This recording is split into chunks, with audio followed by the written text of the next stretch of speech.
Hello, everyone, and welcome back to the Jace Sits podcast. I'm your host, Jace Bain, for 91.3 FM RSU Radio, as well as RSUradio.com. And I want to take the top of the episode to wholeheartedly thank the 6th Floor Museum at Dealey Plaza for being with us today. The museum is actually located within the former Texas School Book Depository building and chronicles the assassination and legacy of President John F. Kennedy. And let me tell you, off the top, we get into it all. Me and museum curator Stephen Fagan talk about how you would even begin to define the Kennedy legacy in 2025, what those newly declassified files could really mean, and so much more. This is Jace Sits.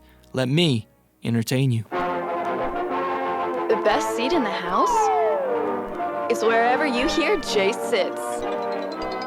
Hello, everyone. Welcome back to the program. This is Jace Sits for 91.3 FM RSU Radio. And today I'm joined by Stephen Fagan, curator at the 6th Floor Museum at Dealey Plaza in Dallas, Texas. Hello, Stephen. Hi, how are you? I'm doing very good. Thank you so much for being here. I actually had the chance to visit the museum last month, and it's truly stayed with me. I can't thank you enough. Oh, I'm so glad. I always like to hear about positive experiences that people have here at this National Historic Landmark. So, for those who may not know, what is the 6th Floor Museum at Dealey Plaza, and how would you describe its mission?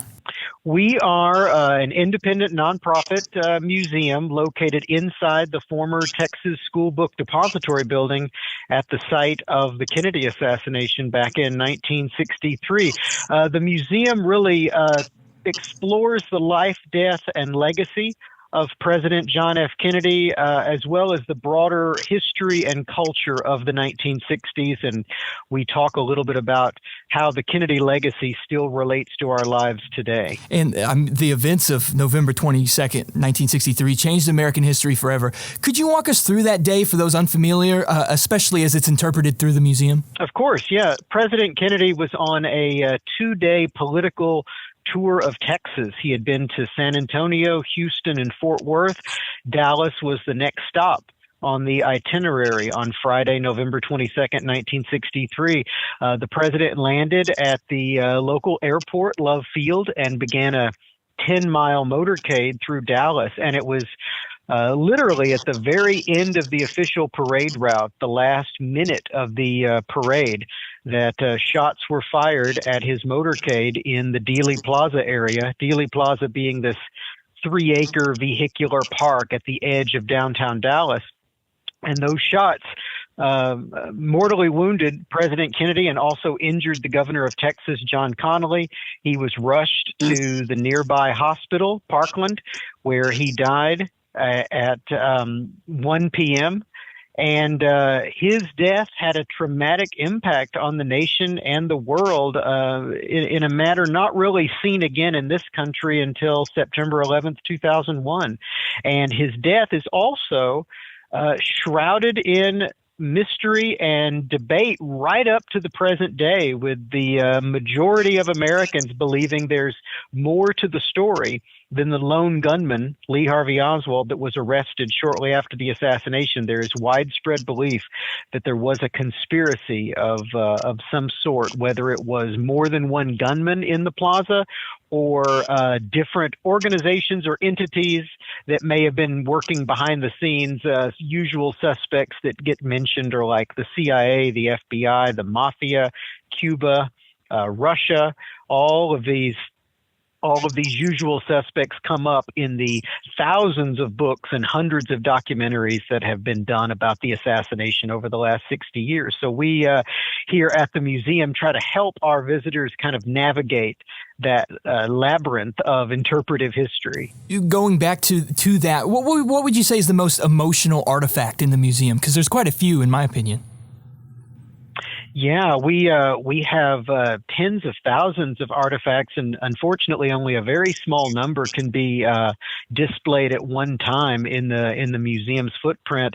I suppose one of the more I'm not sure if I would call it emotional, but certainly one of the artifacts that's probably infused with the most symbolic significance is actually Lee Harvey Oswald's wedding ring. Oswald being the accused gunman who was arrested for the murder of President Kennedy. Oswald has this kind of really complicated backstory. He had served in the Marine Corps, and then he had defected to the Soviet Union, where he lived for several years. He got married over there to a Russian woman, and then they had a child and came back to the United States. And at the time of the assassination, Oswald and his wife were separated, but he spent the night before the assassination with her, trying to reconcile. And she rebuffed him. And then that morning, when he came to work here in the Texas School Book Depository, he left behind his wedding ring along with most of their savings in cash on her nightstand. And so that ring, because Oswald left it behind that morning, for a lot of people, it is symbolic of his mindset as he embarked upon his day. He was 24 years old at the time, kind of in the midst of a disintegrating marriage and a confused political ideology. And there is this belief among some that by leaving behind that ring, that is tantamount to Oswald saying he knows he can't go home again. And so having it on the 6th floor within view of that southeast corner sniper's perch where the shots were fired is for many very emotional, because it provides kind of a window into the mindset of the accused assassin. Did you say 24 years old? Oswald was 24 years old. He had actually just turned 24 at the time of the assassination. Wow, I had no clue about that. That's fascinating. Yeah. Well, currently, you've got a very unique exhibit on display, A Child's Eyes, November 22nd, 1963. How did that concept come about, and what kind of reactions has it received? Yeah, it's a really interesting exhibit, and it's one we very quickly put together based on a donation that we received late last year. After the assassination, there was an Arizona writer and filmmaker named Richard Snodgrass, and he was particularly interested in how very young children were comprehending the breaking news of the assassination. And so beginning just 2 weeks after the shooting in 63, he partnered with a local school and worked with a class of 40 first graders. And working with them for over a week, these kids generated a number of crayon drawings kind of based on what they had seen on television, what they had seen in the pages of Life magazine at home. And then Mr. Snodgrass, in addition to collecting this artwork, he interviewed the kids. And ultimately, he and some colleagues produced a short film called A Child's Eyes, November 22nd, 1963. That film went to a couple of film festivals in 1968 where it won awards, and then it just dropped out of sight. It was kind of shelved at that time. And Mr. Snodgrass has passed away, and the film was owned by the art director of the project, a man named Hank Richter. And when he died last year, his widow donated to the museum that film and its copyright, along with all of the surviving crayon drawings from 63. And so this exhibit displays very much like an art gallery, 39 of these crayon drawings that sort of walk us through the events of the assassination weekend through the eyes of these first graders who experienced it through television. And then for the first time in about 60 years, we are showing the film, A Child's Eyes, in the gallery so people can take a look at it and see this artwork and hear the voices of the kids. Absolutely fascinating. Well, there's another exhibit going on right now, John F. Kennedy and the Memory of a Nation. What's that like, and what's the experience it's designed to give visitors? Yeah, that's our core exhibit on the 6th floor. We opened back in 1989, and really that exhibit is very much the same as it was when we opened, with the addition of artifacts and some updated content and a few interactives that we've added over the years. But really that exhibit guides you through geographically the 6th floor of the building, but it tells the broader story of who John F. Kennedy was, what his foreign and domestic policies were like, the major events of his presidency. And then we get into that trip to Texas in the fall of 63, and we reach the assassination right as you approach that southeast corner sniper's perch, which has been reconstructed based on the way it appeared in Dallas police crime scene photographs that day. And from that point, once the assassination takes place in the exhibit's narrative, it really branches off into multiple areas of exploration depending upon your interest. You can follow the story of Lee Harvey Oswald through his arrest up until his shooting. Oswald himself was shot and killed in the basement of Dallas Police Headquarters just 2 days after the Kennedy assassination by a local nightclub owner. So you can follow that story. You can delve right into the evidence and examine eyewitness accounts and look at the FBI scale model of Dealey Plaza that was used in their investigation. You can explore medical and ballistics evidence and some of the lingering questions surrounding the shooting. And then the third path is really the path of memorialization, which looks at the funeral for President Kennedy in Washington on Monday, November 25th, as well as the ways in which the rest of the country and countries all around the world mourned the loss of President Kennedy. And then all of these different areas of exploration really kind of converge at the legacy, which is the last section of the museum that kind of looks at how President Kennedy's life and his times and what he left behind still impact our lives today in terms of space and technology and social activism. And then visitors are welcome to go up to the 7th floor and explore the exhibit that we have up there, which is part of a changing gallery. The 7th floor exhibit changes on a fairly regular basis, 1 or 2 times a year. And what a beautiful exhibit it is. Switching gears now, you guys have a rich digital collection online. What kind of resources are available through jfk.org, and how can people use them for learning or their research? Yeah, we have a pretty vast online collections database that people can access, and it includes thousands of photographs and documents and other material that's in the museum's collection, as well as at this point about 900 oral history interviews with people who lived that experience of the assassination, from eyewitnesses and police officers to journalists and Parkland Hospital doctors to people that were impacted by President Kennedy, like Peace Corps volunteers and civil rights activists and Vietnam War demonstrators.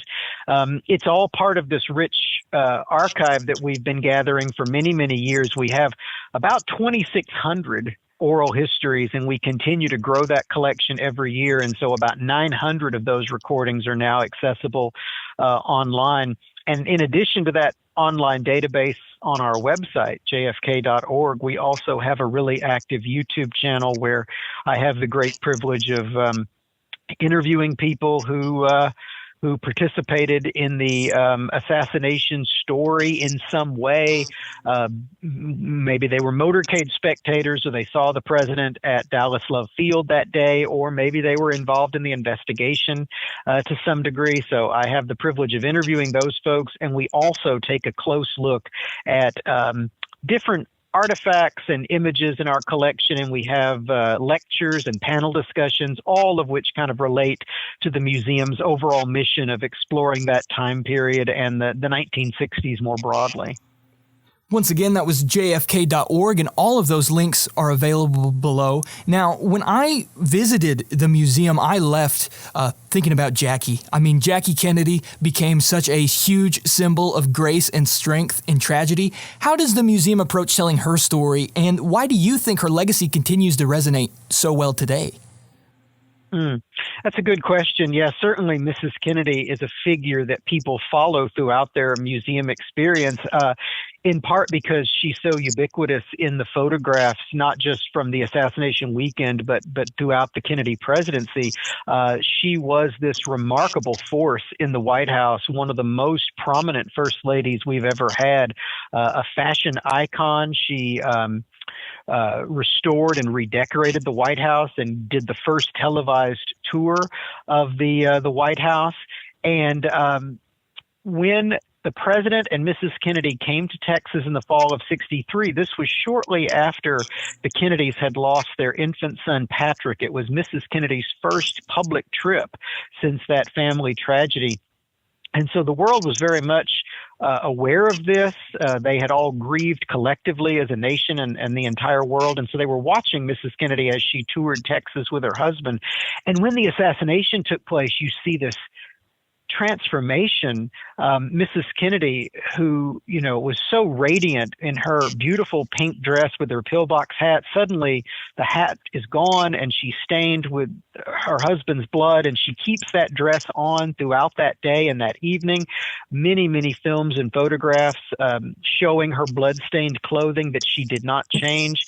And then for the remainder of that weekend, she, on her own, really kind of guides the nation through this deep mourning with tremendous grace and stoicism. She selects the president's gravesite at Arlington National Cemetery. She dispatches historians to the National Archives to pull volumes about the funeral pageantry of Abraham Lincoln in 1865 and models the Kennedy funeral after President Lincoln's state funeral.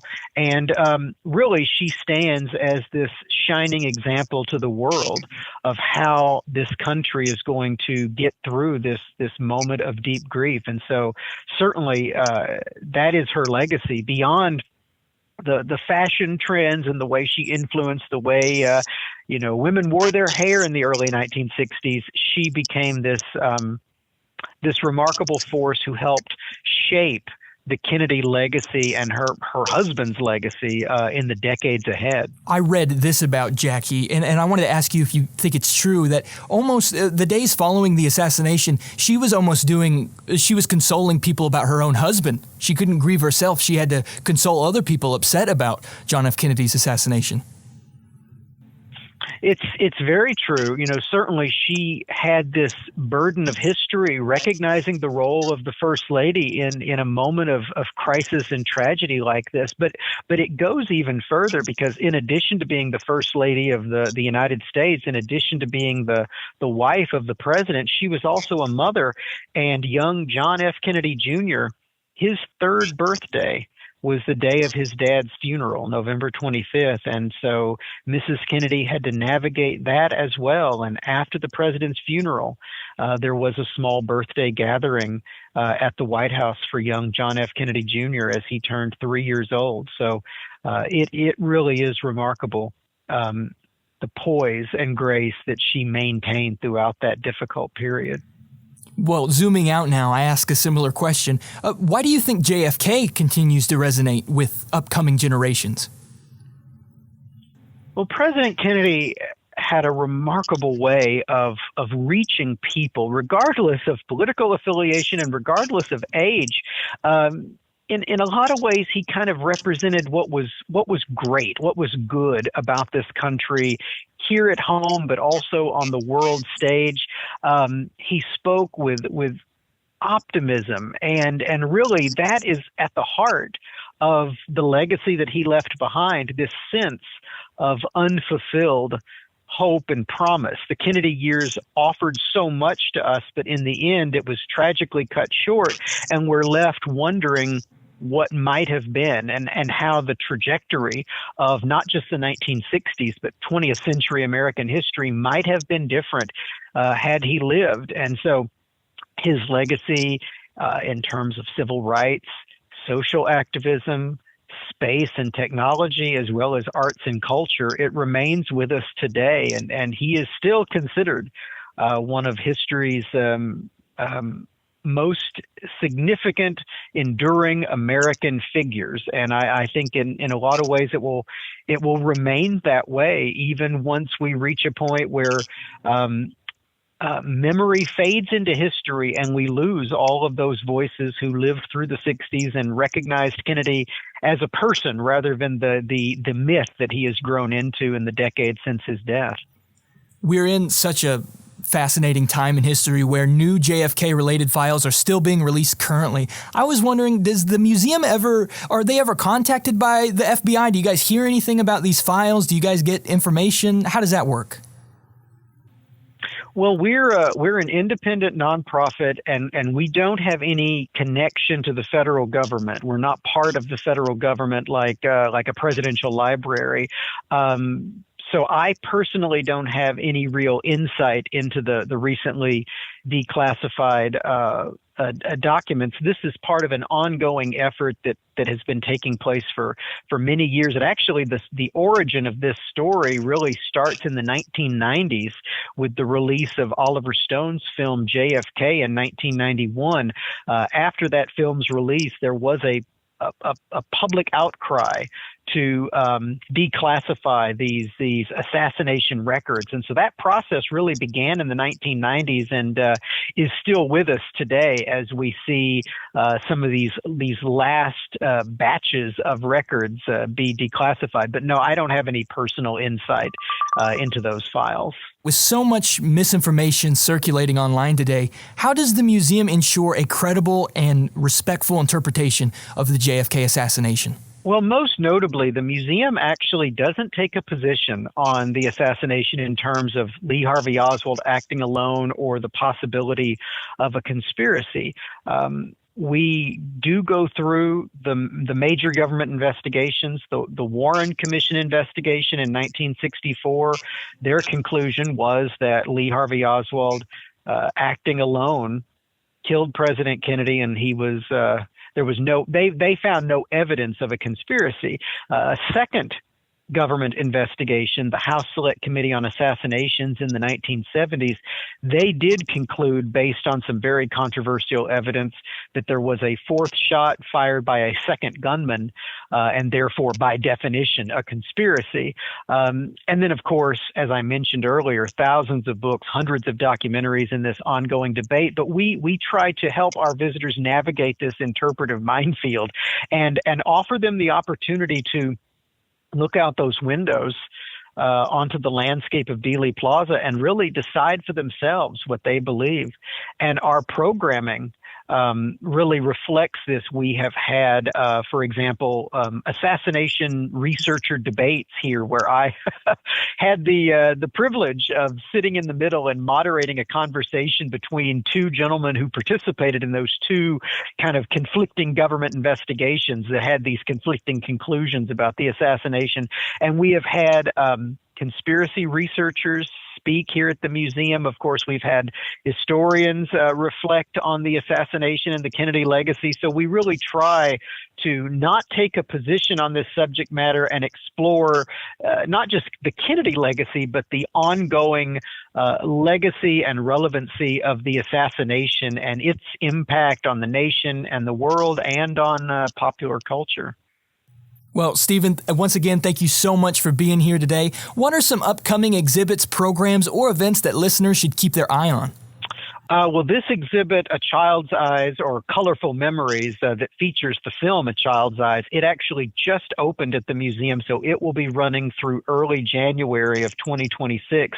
We are doing Friday gallery talks at the museum, and one Friday a month, I'll be hosting a live conversation with somebody who lived that experience. Coming up a week from this Friday, I'll be talking to two ladies who were high school students in Dallas at the time. One of them saw the president at the airport that day, and the other saw the motorcade as it made its way through Dallas. And the two of them will be in conversation with me, and we have other programs coming up. The best way to follow the museum is to look at our social and also subscribe to our YouTube channel.